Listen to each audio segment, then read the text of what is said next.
If you're just starting your reed making journey, then you're going to need tools. So how do you know what you need and what is just nice to have? Well, I'm going to take you through my tool bag and show you some of my favorites. All right, we'll unzip the bag. You'll notice mine is a little bit messy, a little bit loved. I've got my favorite knife right here. This is a Landwell double hollow ground reed knife. And what that means is one side of it is flat and then there's a beveled edge that goes off to the side that'll catch the cane when you scrape. So I love Landwell knives, they're so great, but they can be a little pricey. So I have some other knives in my reed bag as well that are a little more economical if you're just starting out. Actually, it's funny, I took it out of my bag. Here we go. This one right here. It wasn't in my bag currently because I just got a new Landwell knife, but it's really nice. It's Chiragi, and it's got this fun little cool color. You can see. Handle, and yeah, it's worked really well for me. So I've got that. I actually have, if you count, I've got 1, 2, 3, 4. This makes 5 knives in my reed tool case. Okay, the next thing I have is a cutting block.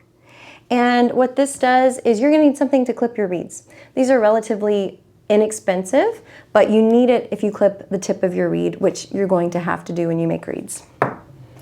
Okay, next up, a ruler. And you need a ruler that's small and measures in millimeters because that is how you are going to measure your reeds. All right, the next thing I have is a mandrel. I am partial to the Luray mandrel just because I buy Luray staples and it fits perfectly. You'll notice other things I have are staples. This actually still has thread on it. See? So let's take that thread off. Yeah, and these are staples. They come in all different types of metal. They come in brass, nickel, silver. This one's gold plated.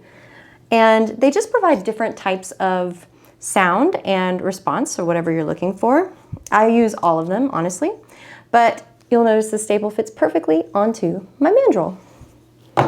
Next thing, so that was my oboe mandrel. I also have an English horn mandrel, which is just a little bit different. You can tell the size differences, but you're not going to need that right off because you're going to start making oboe reeds long before you make English horn reeds. Eventually you'll need it though, if you stick with it.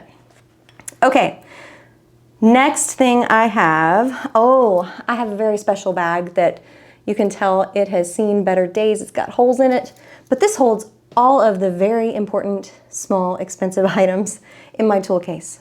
Boop, so open it up. I have my oboe shaper tip. Now this can be very spendy. You don't need this when you're just starting out. You can buy shaped cane that's already shaped for you. But once you start making reeds for a longer period of time, you're going to need your own supplies because it'll be a lot cheaper in the long run. I like to use a -1, Gilbert -1, which you can get at RDG. And what else is in here? I have my -1 English horn shaper tip, which you can tell is much, much bigger, but that takes the cane and gets it to the dimensions that we want it and the shape. All right, let's just empty these out. Next I have in here are plaques. And I have a few different kinds. Let's see if you can see that. My absolute favorite one is this one. Plaques come in flat shapes or they come in beveled shapes. So this is a flat one. It's very, very flat, like a piece of paper. And this one has a little bit more body to it, which just means it'll hug around the cane more when you scrape.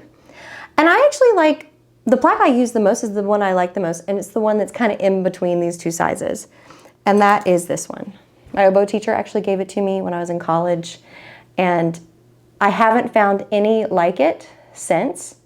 I've used it so much that it is becoming more of a flat plaque, but I absolutely love it.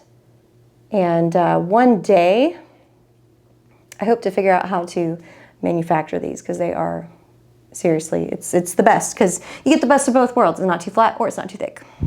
And then I actually have my Allen wrench in here. And the Allen wrench goes towards my shaper handle.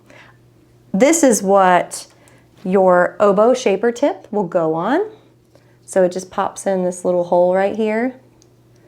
And you take the Allen wrench.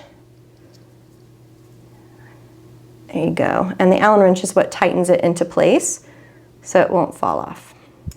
And this is what I use to shape my cane. But again, you can buy cane that's already shaped. That'll save you a lot of money when you're starting off. Another thing I have in my case is an easel. And you'll need this if you are gouging your own cane.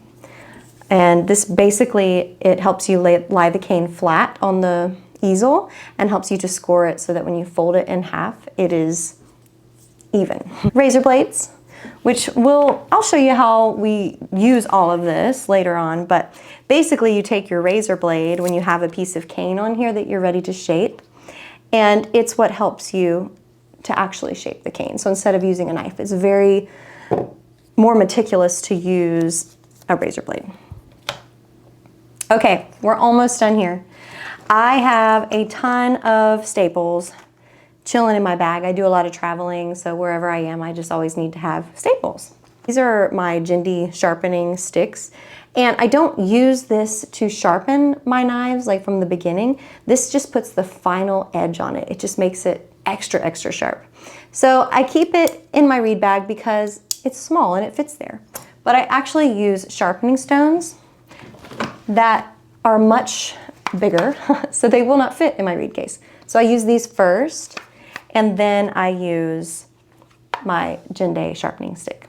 You never know when you're gonna need a screwdriver, so I like to keep one of these in my tool bag in case I'm at a concert or rehearsal and something becomes unscrewed, or maybe a spring needs to be popped back into place. It can be really handy to keep one of these with you. If you have any more questions or to help you guys out, I actually put together a resource of all the things you're gonna need to start out when reed making, including cane that we didn't really get into today, but things you're going to need. And I put the things that I like to use and also a more economical version if you're looking to save a little bit of money. So I hope that helps. If you want it, you can check out the link in the description box. See you next time.